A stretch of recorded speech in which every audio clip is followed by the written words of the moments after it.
मुझे यह बताते हुए अत्यंत दुख होता है कि पिछले 10 सालों में विकास के हर पैमाने पे दिल्ली फिसलती गई, लगातार फिसलती गई।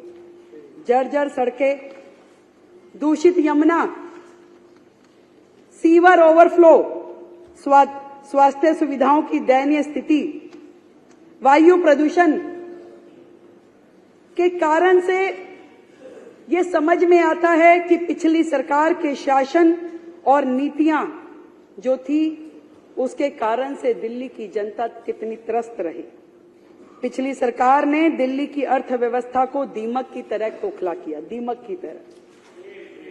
और दिल्ली जल बोर्ड घाटे में, डीटीसी घाटे में, दलितों के उत्थान के लिए बनाया गया कॉर्पोरेशन घाटे में, झुग्गी के विकास के लिए काम करने वाला ड्यूसिप पूरी तरह ठप, गंदा पानी, बहता सीवर, ये दिल्ली की पहचान बन चुकी थी।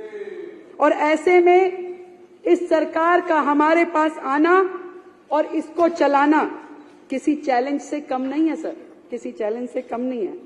फिर भी मैं इन 2 लाइनों के माध्यम से सरकार की मंशा आपको बताना चाहती हूं कि यकीन हो तो कोई रास्ता निकलता है, यकीन हो तो कोई रास्ता निकलता है, हवा की ओट लेकर भी दिया जलता है। अध्यक्ष महोदय, मैं आपके माध्यम से पूरी दिल्ली की जनता को यह बताना चाहती हूं कि पिछली सरकार के राज्य में, आज तक की सरकारों के राज्य में 2023-24 का बजट था जो कि सबसे अधिक था, वो था 78,800 करोड़ रुपए। कागजों पे था, हुआ कुछ नहीं था, कागजों पे था पर था।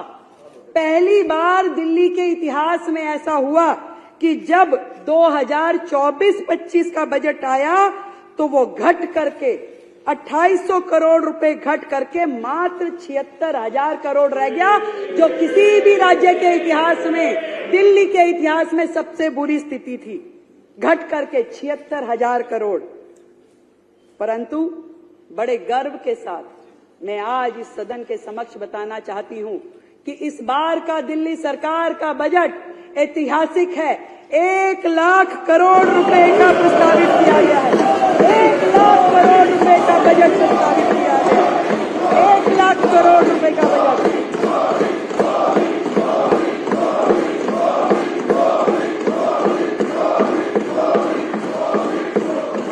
जो कि न केवल दिल्ली के इतिहास में बल्कि देश में इतनी तरक्की करने वाला, जो कि 31.5% अधिक है, पिछले साल की तुलना में अभूतपूर्व और ऐतिहासिक बजट है।